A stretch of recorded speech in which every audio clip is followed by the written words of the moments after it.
Hello दोस्तों, मैं हूं प्रशांत मिश्रा। स्वागत है आपका अपने चैनल RLC ट्यूटोरियल्स पे। फ्रेंड, जैसा कि हम मशीन की क्लास को आगे बढ़ा रहे हैं तो आज जो मशीन की जो टॉपिक होगी आपकी डीसी मशीन चल रही है, ठीक है। तो आज तो डीसी मशीन के पिछला लेक्चर हमने कैरेक्टरिस्टिक्स कवर किया था, ठीक है। थोड़ा लॉन्ग हो गया था कैरेक्टरिस्टिक्स को, चूँकि उतने पार्ट्स में नहीं करना चाहिए था, बट क्या है कि कुछ दिन वीडियोस अपने आप पास हो जाती है समथिंग, तो मैं एडिट करने नहीं जाता हूँ इतना, ठीक है। तो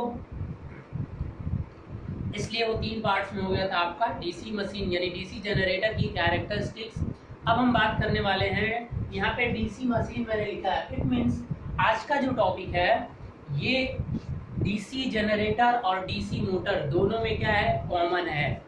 यानी इसे मैं अलग से फिर डीसी मोटर में एक्सप्लेन नहीं करूँगा।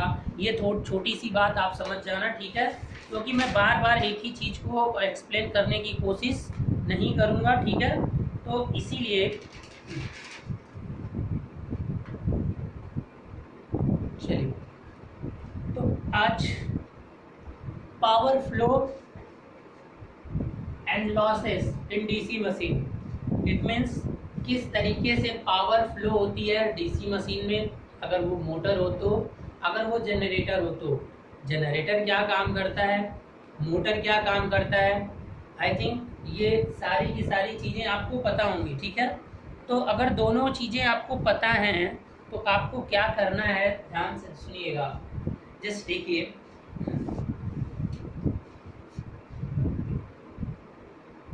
ये आपकी मशीन है। अगर ये जनरेटर है तो यहाँ से P इनपुट दोगे आप, और यहाँ से क्या निकलेगा, P आउटपुट। अगर ये मोटर है तो यहाँ इनपुट क्या होगा, अगर ये मोटर है तो यहाँ पे इलेक्ट्रिकल इनपुट होगा, सबको पता है। यहाँ पे जो आउटपुट आएगा वो क्या आएगा, मैकेनिकल आएगा, यानी एक टॉर्क आएगा। अगर ये मोटर नहीं है, अगर जनरेटर है, तो यहाँ पे आप क्या दोगे, इनपुट पावर आप क्या दोगे, मैकेनिकल। यहाँ पर जो आपको मिलेगा आउटपुट वो क्या मिलेगा, electrical. Now I want to ask a questions to all guys कि जितना अमाउंट ऑफ इलेक्ट्रिकल एनर्जी आप इनपुट साइड पे प्रोवाइड कराते हो, क्या वो सारी की सारी एनर्जी आउटपुट पे आ जाती है? नहीं, सारी की सारी एनर्जी आउटपुट पे कभी नहीं आ सकती है। जब भी प्रैक्टिकल ऑपरेशन मशीन का होता है तो उसके अंदर बहुत सारे लॉसेस होते हैं जो कि ऑकर्स होते हैं। तो उन लॉसेस का होना है तो आपको यहाँ पे जानना पड़ेगा कि वो कौन कौन से लॉसेस होते हैं, बिकॉज हियर आपका हर केस में आपका यहाँ पे लॉसेस होना है, यहाँ पे आपका लॉसेस होना है। इट मीन्स अगर आप इस इनपुट में लॉसेस को ऐड कर दोगे तब आपको आउटपुट मिलेगा। यानी आउटपुट जो मिलेगा, जो आउटपुट मिलेगा वो इनपुट माइनस लॉसेस मिलेगा, या जो इनपुट आप दोगे वो इनपुट ही उसी का कुछ पार्ट लॉस में जाएगा और कुछ पार्ट क्या होगा, आपको आउटपुट में प्राप्त होगा। तो क्या अब ये किस बेस पे इसको डिसाइड करते हैं, इसके लिए एक फैक्टर डिसाइड किया जाता है, इफिशियंसी। लॉसेस से रिलेटेड क्या करोगे, एक फैक्टर आप डिसाइड करोगे,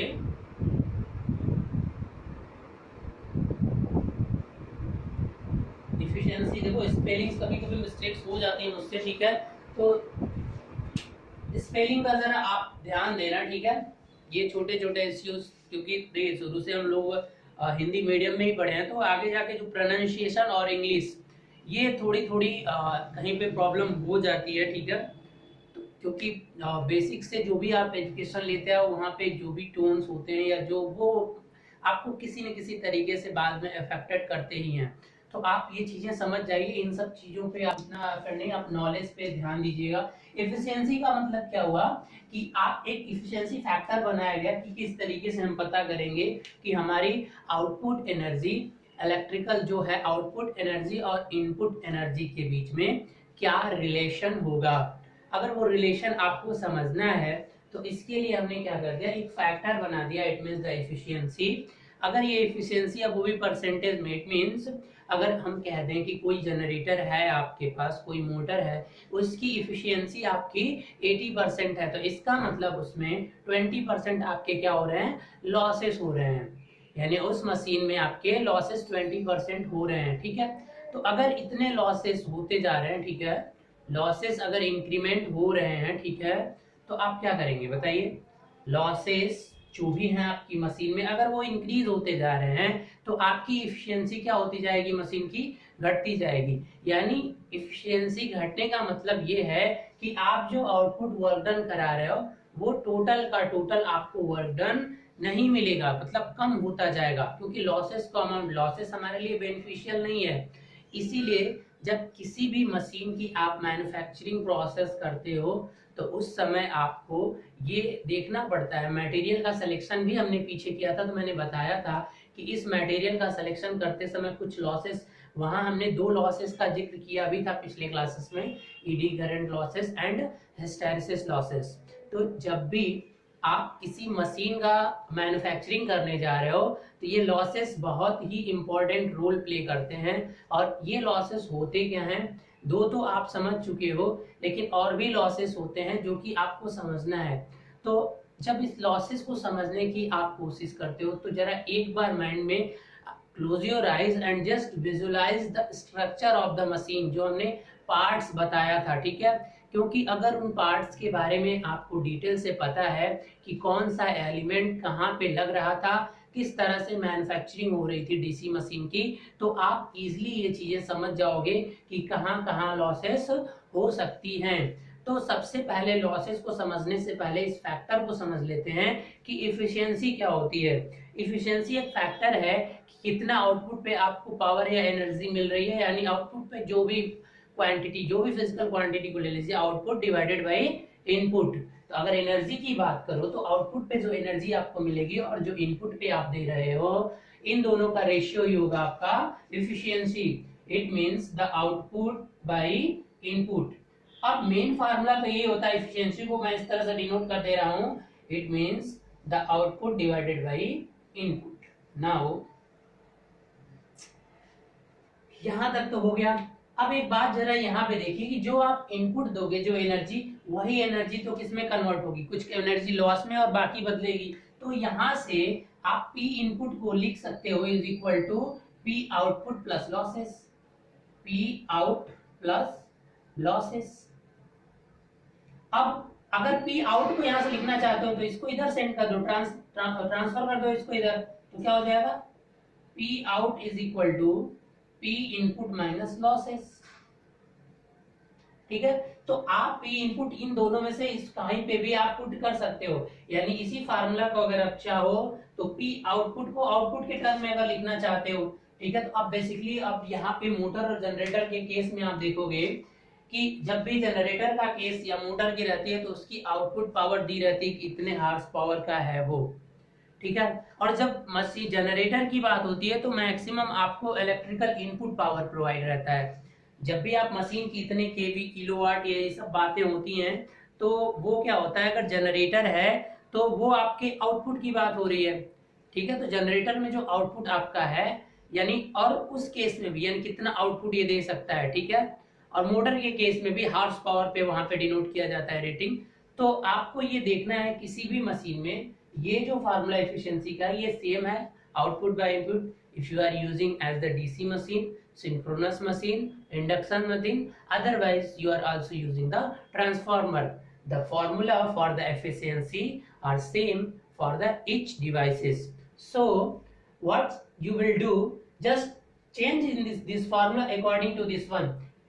In these parameters, if you had to know the idea regarding what is the value of the P out, okay, and losses, then you use the P input की जगह आप ये value use रख देना।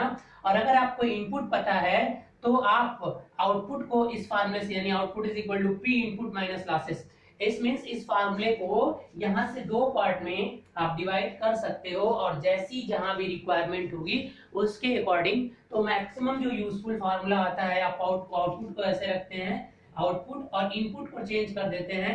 Input को क्या हो जाएगा, output plus losses. Otherwise you can also like output को आप क्या लिख सकते हो, पी इनपुट माइनस लॉसेस। ठीक है, अब पी इनपुट या इस तरह से आईपी लिख रहा हूं, दैट और ऑल सेम, मैं ऐसे लिख दे रहा हूं भाई, नहीं तो कुछ लोग कहेंगे कि लॉसेस डिवाइडेड बाई क्या हो जाएगा, यहाँ पे लॉसेस हो गया, अब यहाँ पे input output by input. Otherwise you can also right here, क्योंकि ये जो भी तरीके मैं लिख रहा हूं ना, ये सब तरीके कहीं न कहीं यूजफुल होते हैं शॉर्ट ट्रिक्स के लिए, शॉर्ट में जिससे आंसर आ जाए, क्योंकि we are preparing for the competition examination. तो बहुत सारे जितने भी शॉर्ट से शॉर्ट तक जाने की कोशिश, यहाँ से ये तो ऐसे लिख सकते हो, यहाँ से इस फार्मूले को 1 - 1 बाय लॉसेस भी लिख सकते हो। अब यहाँ से लॉसेस निकालना चाहते हो तो इसको इफिशियंसी के फॉर्म में इधर ट्रांसफर करके भी आप कुछ चीजें अरेंज कर सकते हो। ठीक है, ये जरूरत पड़ती है कभी जब ट्रांसफॉर्मर या सब कुछ पढ़ोगे, तो इस तरह से ये रही आपकी इफिशियंसी। तो अब इफिशियंसी अगर आपकी मशीन की निकालनी है, तो आप जब भी मैन्युफैक्चर या इंजीनियर हो, तो आप जब भी मशीन का डिजाइन करोगे तो आप कोशिश करोगे कि हम मशीन की जो आउटपुट रेटिंग है वो हाई से हाई देने की कोशिश करें। It means you are choosing the high efficiency. आप सेलेक्ट करोगे कि जितना ज्यादा से ज्यादा इफिशियंसी मुझे मिल रही है, उतना हमें ज्यादा से ज्यादा बेनिफिट्स हैं। तो इसके लिए आपको क्या करना पड़ेगा कि अगर आप ज्यादा से ज्यादा इनपुट चाहते हो, आउटपुट चाहते हो, it means you have high efficiency. ठीक है, 90%, 95% सबसे हाईली एफिशिएंट आपका ट्रांसफार्मर ही होता है, जिसकी एफिशिएंसी आपके 96, 7, 8, 98 तक भी होती है परसेंट तक। ठीक है, सबसे हाईली आपका जो एफिशिएंसी होती है जिस मशीन की, ठीक है, एक्चुअल में ट्रांसफार्मर मशीन नहीं, लेकिन आप मैंने पहले ये सब चीजें एक्सप्लेन कर रखा है। तो ट्रांसफार्मर की एफिशिएंसी आपका 95 to 98 हो जाता है, 94 या 90 से लेकर 98 तक भी, 96, 7, 8 सबसे हाईली एफिशिएंट मशीन आपकी ट्रांसफार्मर ही है। उसके बाद से क्यों, क्योंकि उसमें एयर गैप का कोई कॉन्सेप्ट नहीं होता, वहां पर रिलक्टेंस का ऐसा इश्यू नहीं होता है, इसलिए। बाकी जितनी भी मशीनें हैं वहां पे क्या होती है, कुछ एयर गैप होता है। तो एयर गैप में आपका क्या होता है, पावर का लॉस होना ही होना है। तो इसलिए आपकी ये मशीनें बाकी जगह से एफिशिएंट नहीं हो पाती जितना कि ट्रांसफार्मर। ठीक है, अभी हम डीसी मशीन के बारे में बात कर रहे हैं। तो अगर आप इफिशियंसी इंप्रूव करना चाहते हो तो आपको ये लॉसेस क्या रखना पड़ेगा, कम रखना पड़ेगा, क्योंकि अगर लॉसेस 0 हो गया तो इफिशियंसी क्या हो जाएगा, 100%। बट ये पॉसिबल नहीं है, अगर किसी भी मशीन की इफिशियंसी 100% हो गई तो वो ऑपरेट ही नहीं कर सकता। यानी 100% इफिशियंसी आइडियल पॉसिबल ही नहीं है, क्योंकि किसी मशीन को ऑपरेट करने के लिए भी कुछ अमाउंट ऑफ एनर्जी की रिक्वायरमेंट तो होगी।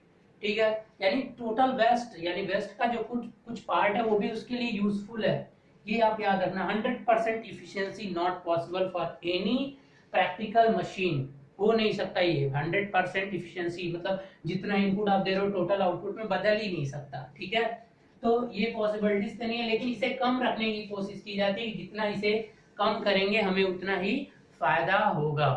तो अब कौन कौन से लॉसेस होते हैं, जब आप ये जानोगे तभी तो उसे कम करोगे कि किस तरह के लॉसेस होते हैं और कहाँ कहाँ ऑकर्स होते हैं। तो चलिए अगर मैं बता दूं कि इलेक्ट्रिकल यहाँ पे जो लॉसेस होने वाले हैं, अच्छा सॉरी, अब यहाँ पे जो लॉसेस होने वाले हैं वो क्या है, उसे हम देख लेते हैं।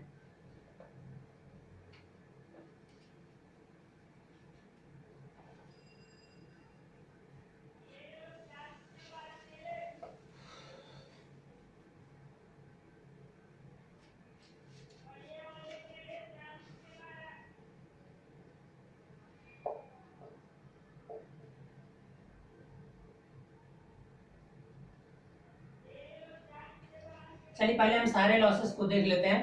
पहला तो होता है आपका इलेक्ट्रिकल लॉस,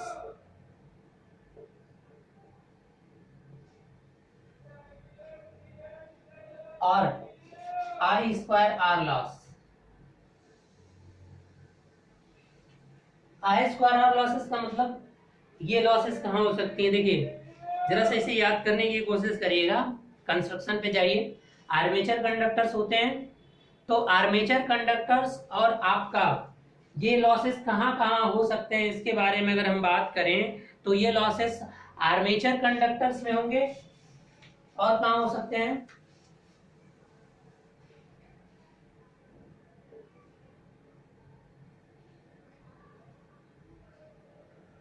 आर्मेचर कंडक्टर्स क्या होगा? आर्मेचर में जो करंट जाएगी उसका स्क्वायर और बटे आर ए का मल्टीप्लाई करोगे।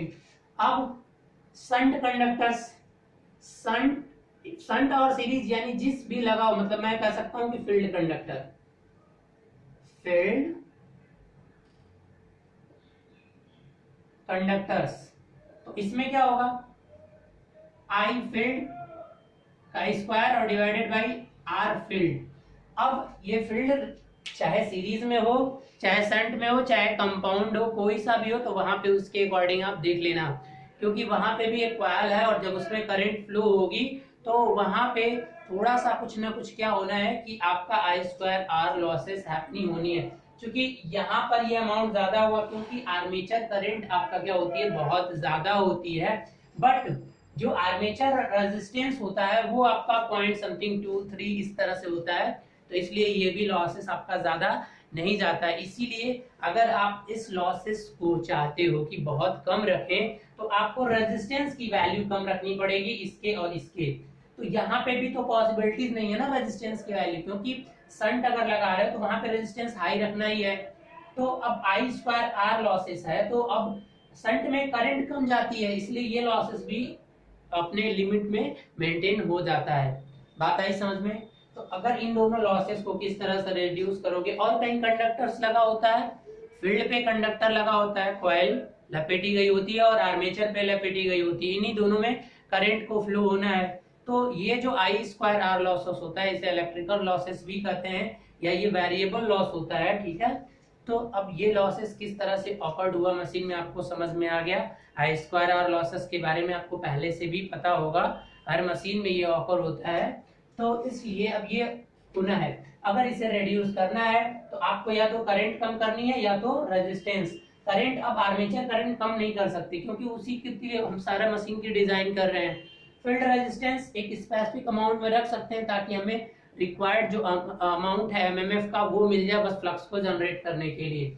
इसकी रेजिस्टेंस सीरीज शंट कंपाउंड में बदलती रहेगी, तो उसके अकॉर्डिंग आपको देखना पड़ेगा, ठीक है। तो ओवरऑल आपको कोशिश करने पड़ेगा जितना ऑप्टिमाइजेशन, इसी के लिए पूरे इलेक्ट्रिकल के लिए फिर बाद में आप एक ऑप्टिमाइजेशन टेक्निक्स पढ़ते हो, ठीक है। सारे जब मशीन मैन्युफैक्चरिंग होती है तो एक ऑप्टिमाइजेशन प्रोसेस से गुजरती है, क्योंकि पैसा बहुत इंपॉर्टेंट चीज है।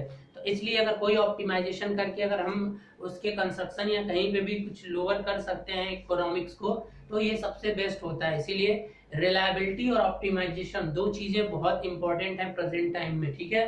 चलिए अब हम बात करते हैं दूसरा लॉसेस जो है। एक लॉसेस के बारे में समझ में आ गया, ये सारे के सारे लॉसेस निकालने पड़ेंगे जब भी इफिशियंसी का कैलकुलेशन करना है। अब कैलकुलेशन ऑफ एफिशिएंसी ये अलग से कोई टॉपिक नहीं आने वाला है, जनरेटर और मोटर दोनों के केस में बता दिया हूँ, बस एनर्जी चेंज होगी। अभी दोनों का पावर फ्लो डायग्राम दिखा दूंगा मैं, ठीक है, किस तरह से पावर किस तरह से फ्लो होती है एक से दूसरे तरफ, ठीक है। अब देखिए दूसरा लॉसेस की बात करते हैं,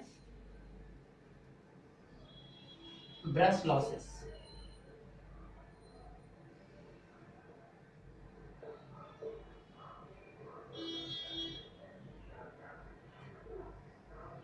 नाउ ब्रश लॉसेस, अभी मैं जब मशीन के पहले जब बात कर रहा था, मैंने डीसी कंपाउंड सीरीज ये सारे के सारे जब मैंने बताया था आपको,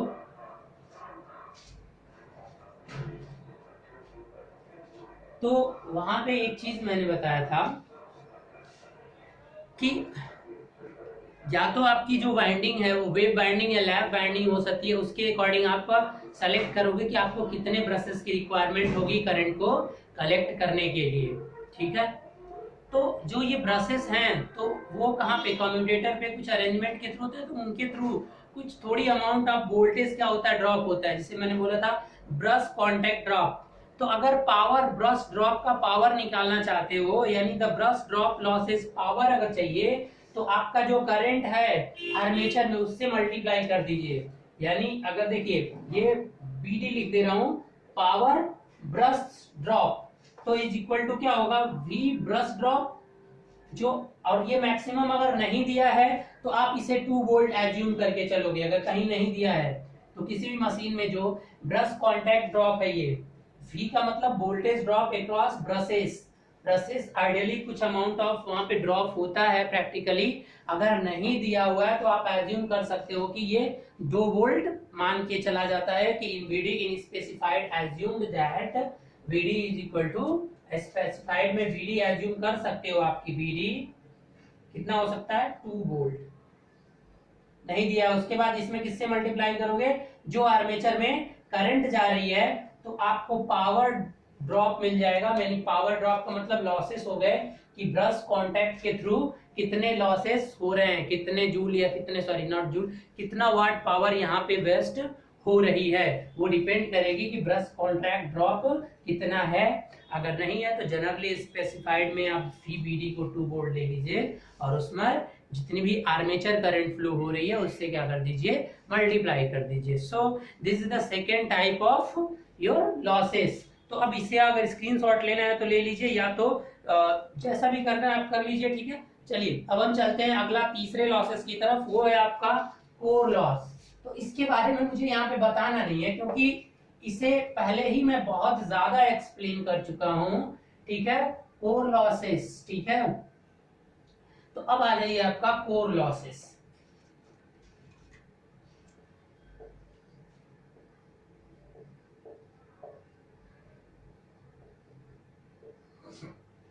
देखिए ये कोर लॉसेस आपका 2 तरह के होते हैं, ठीक है, बहुत पहले ही एक्सप्लेन किया। क्योंकि मशीन में जब भी आप कोई चीज फील्ड, जो वाइंडिंग है, आर्मेचर वाइंडिंग है, इन सारे के सारे वाइंडिंग्स को आप किस पे टर्न लपेटते हो, जो वो किस पे लपेटते हो, एक कोर लेते हो फेरोमैग्नेटिक मटेरियल्स का, और वो भी उस मटेरियल का सिलेक्शन इस तरह से करना होता है कि कुछ लॉसेस, इट मींस अगर आप यहाँ पे इसको समझना चाहते हो तो आप मेरे previous lecture, it means lecture number 10 या 9-10 पे जाइए और वहां पे आपको बहुत अच्छे से ये चीजें समझ में आ जाएगी। अगर आप यहाँ पे नए हैं तो प्लीज चैनल को सब्सक्राइब करिए, और मशीन का जो मेरा लेक्चर ये स्टार्ट है उसमें 9 या 10 आई थिंक फेरोमैग्नेटिक मटेरियल, वहां पे मैंने बहुत ही अच्छे से इस कोर लॉसेस को एक्सप्लेन किया हुआ हूं।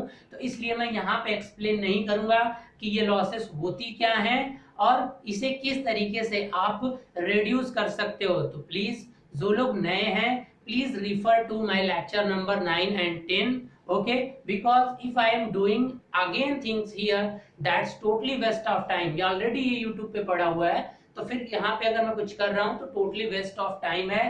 तो जो लोग नए हैं तो उनसे प्लीज रिक्वेस्ट है कि आप चैनल को सब्सक्राइब करिए और वो लेक्चर जो है वहां पे इस लॉसेस के बारे में पूरा डिटेल से आप देख लीजिए, ठीक है। और अगर ये वीडियोस आपको पसंद आ रही हैं, ठीक है, और अगर नहीं पसंद आ रही है, ठीक है, अगर कोई उसमें इम्प्रूवमेंट की जरूरत लग रही है कि सर नहीं इस तरीके से नहीं समझ में नहीं आ रहा है या कुछ और, तो आप प्लीज उसे भी कमेंट कर दिया करिए ताकि हम अपने आप को इम्प्रूव कर सकते हैं, ठीक है।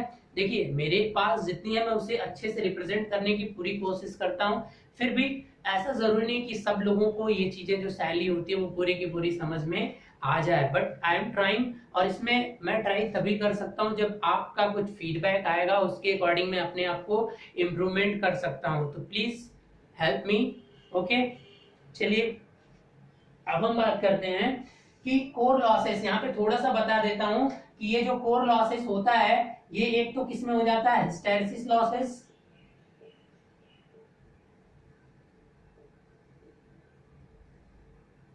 और दूसरा हो जाता है आपका एडी करंट लॉसेस।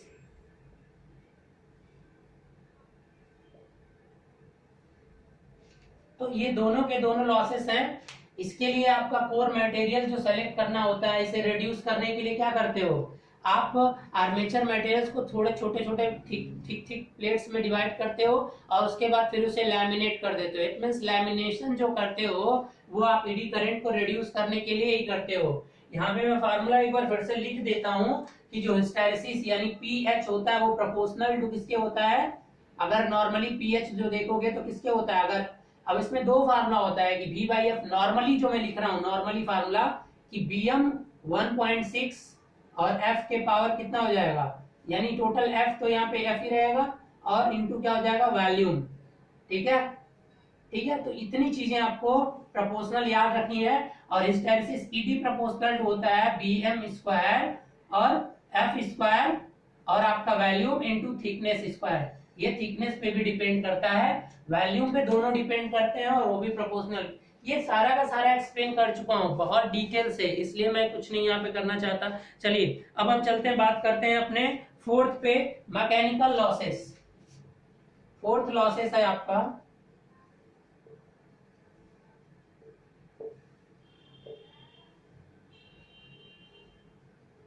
देखिए, अब ये मैकेनिकल लॉसेस भी दो पार्ट्स में डिवाइड हो जाता है। एक तो आपका होता है फ्रिक्शन लॉसेस,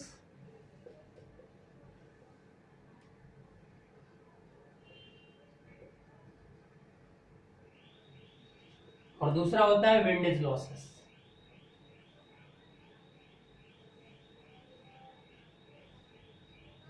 यानी आपके जो मैकेनिकल लॉसेस होते हैं, जो मैकेनिकल पार्ट होता है उस पे होता है, इट मींस अब ये फ्रिक्शन कहां पे आएगा बेटा, जहां पे मूवमेंट हो रहा होगा, रोटेशन हो रहा होगा, यानी जो आपकी क्या बोलते हैं, caused by the friction of the bearing in machine, friction of bearing in machine, friction of bearing in machine, friction of bearing in machine. यानी मशीन में आपको पता है कि बेयरिंग्स लगती हैं, अब वो बेयरिंग पे जब रोटेशन होता है तो वहां पे फ्रिक्शन की वजह से थोड़ा थोड़ा लॉसेस होना है, तो बेयरिंग की वजह से जो लॉसेस होता है। और दूसरी बात कि आपको पता है कि आर्मेचर और स्टेटर, यानी स्टेटर और रोटर के बीच में थोड़ा सा क्या होता है, एयर गैप होती है। तो अब इस एयर गैप में जब कोई चीज रोटेट करेगी तो उस पर भी तो एक घर्षण बल लगेगा, फ्रिक्शन लगेगा। वो फ्रिक्शन जो होता है वो होता है विंडेज लॉसेस। तो कभी कभी लोग एक ही में काउंट कर लेते हैं इन सारी चीजों को, मैकेनिकल लॉसेस। तो मैकेनिकल लॉसेस जब कोई बोल रहा है तो आपके माइंड में ये होना चाहिए कि ये दो तरह के होते हैं, ठीक है। अब एक तो caused by the friction between, ये क्या होगा, caused by the friction between stator, friction between stator and rotor, ऐसे कर लीजिए, बिटवीन द मूविंग पार्ट, मतलब stator and rotor air gap. इन दोनों के बीच में जो एयर गैप होता है वो भी कुछ अमाउंट ऑफ फ्रिक्शन प्रोवाइड कराएगा, तो उसकी वजह से भी कुछ लॉसेस होंगी मशीन की, तो वो होता है विंडेज लॉसेस। और केवल जो बियरिंग में फ्रिक्शन होता है उसकी वजह से जो लॉसेस होता है वो होता है आपका फ्रिक्शन लॉसेस। और ये दोनों के दोनों मिलके क्या कहलाते हैं, mechanical losses. Okay, any problem? I hope कि आपको समझ में आ गया होगा। अब यहाँ पे एक चीज और देखना है, कभी कभी क्वेश्चन पूछता है कि दीज लॉसेस, ये दोनों, ये और ये दोनों के दोनों लॉसेस प्रोपोर्शनल टू होते हैं स्पीड के क्यूब के। यानी स्पीड को अगर 2 गुना बढ़ाओगे बेटा तो ये दोनों लॉसेस 8 गुना बढ़ जाएंगे सीधे। मतलब क्या है कि इस विंडेज यानी मैकेनिकल लॉस टोटल जो बात करो, ये फ्रिक्शन और विंडेज, अगर आपने मशीन की स्पीड दुगुनी कर दी तो ये लॉसेस आपके 8 गुना बढ़ जाएंगे। इट मींस क्यूब पे डिपेंड करता है, इसलिए ये भी याद रखना, कभी कभी एग्जामिनेशंस में ये भी आपका पूछ देता है। तो ये नई चीज थी, तो ये मैंने आपको एक्सप्लेन कर दिया। अब चलिए हम लास्ट लॉसेस की तरफ चलते हैं, 5वां लॉस, ठीक है।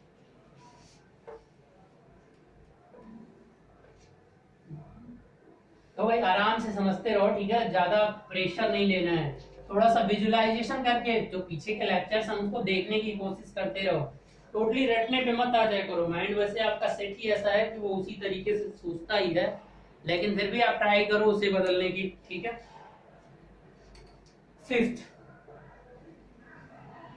5वां है आपका stray load loss.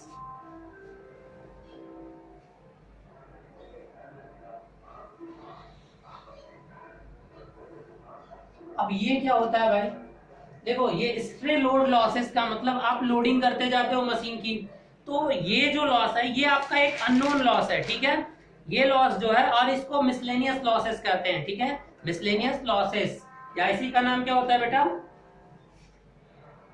Miscellaneous losses आप कर लेना। मिसलेनियस लॉसेस मतलब बहुत तरह के लॉसेस होते हैं, मतलब मिसलेनियस जो अलग से हो रहे हैं, ठीक है।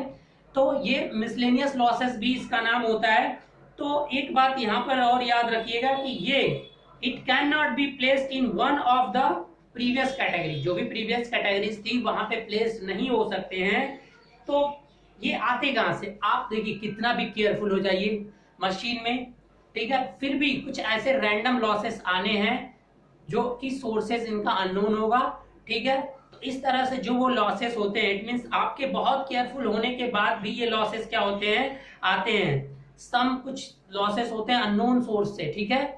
तो इसलिए इसके सोर्स भी बेसिकली डिफाइंड नहीं होते हैं और इनको ही एक जगह लम्प्ड करके और उसे एज्यूम कर लिया जाता है कि ये लॉसेस जो है, क्योंकि देखो मिसलेनियस लॉसेस का मतलब यही हो गया, ठीक है।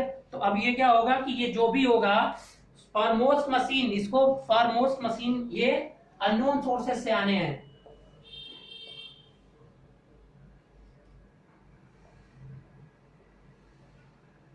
और रैंडम,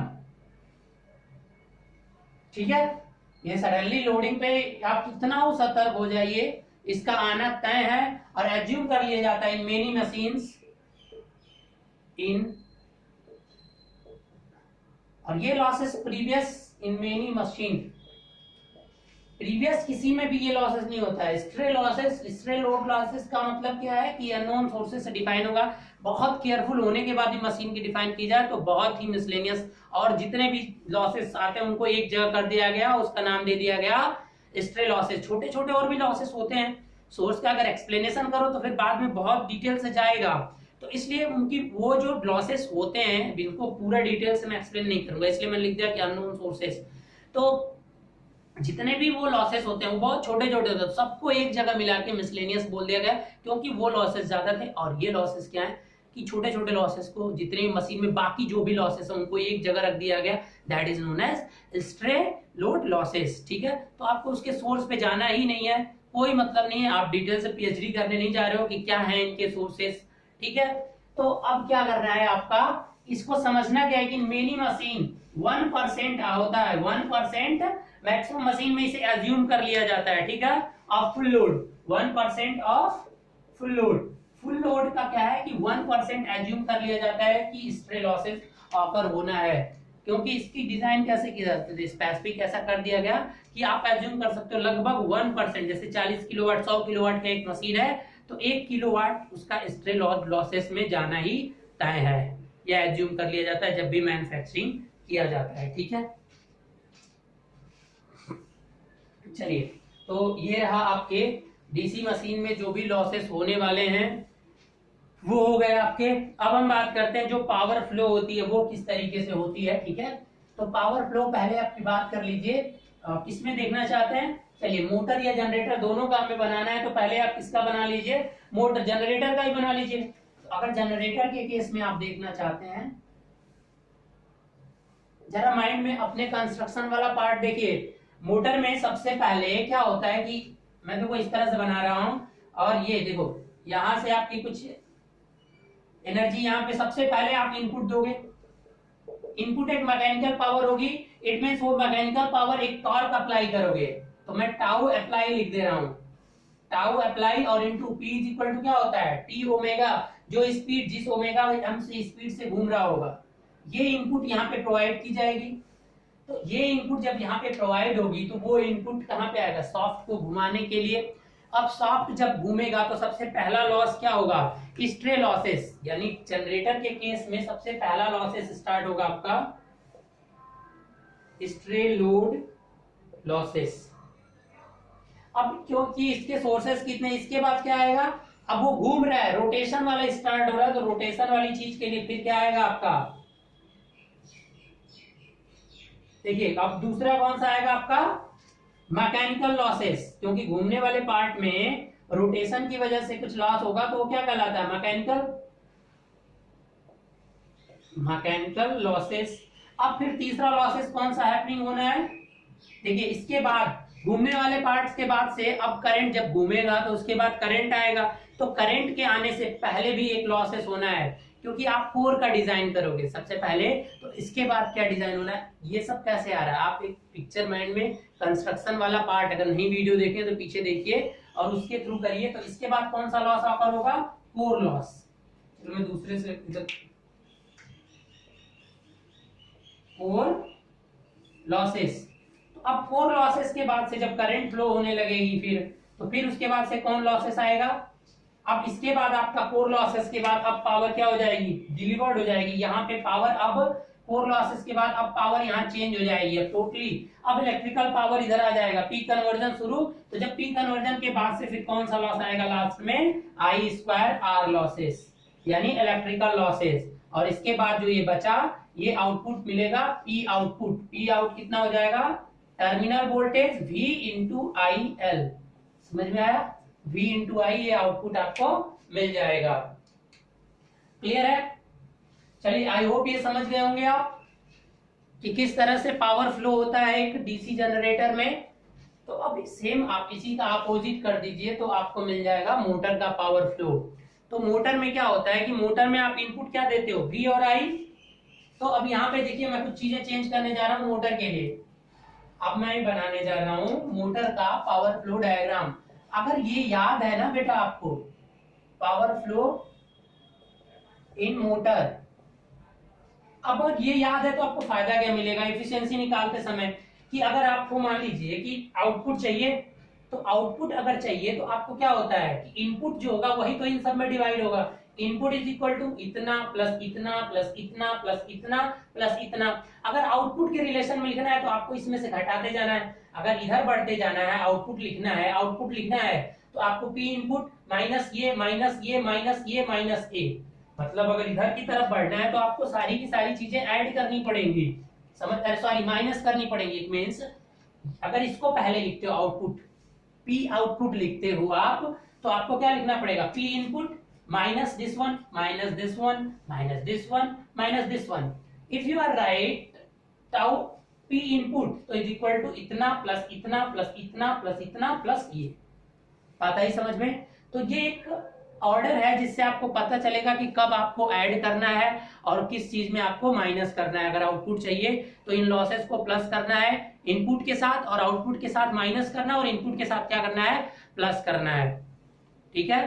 मैं यहाँ पे पहला जो केसेस लिख चुका था, क्या बताया था आपको कि अगर पी आउटपुट आपको चाहिए, मतलब आउटपुट, तो आप सिंपल क्या करोगे, input minus sorry input plus losses. अगर इनपुट लिख रहे हो तो क्या हो जाएगा, इनपुट अगर निकालना चाहते हो आउटपुट तो इनपुट माइनस लॉसेस होगा ना, sorry output is equal to input minus losses. अब input is equal to output plus losses.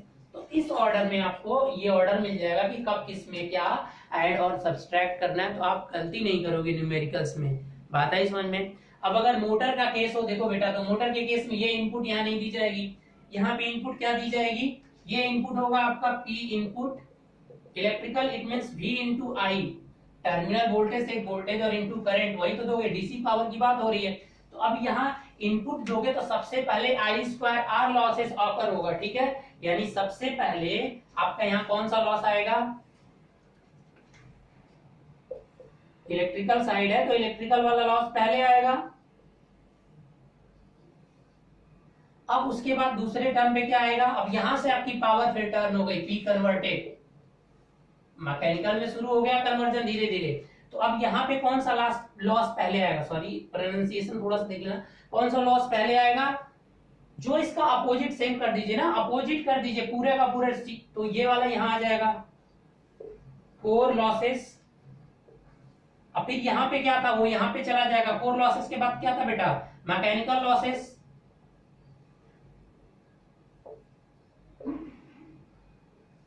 उसके बाद स्ट्रे लोड लॉसेस।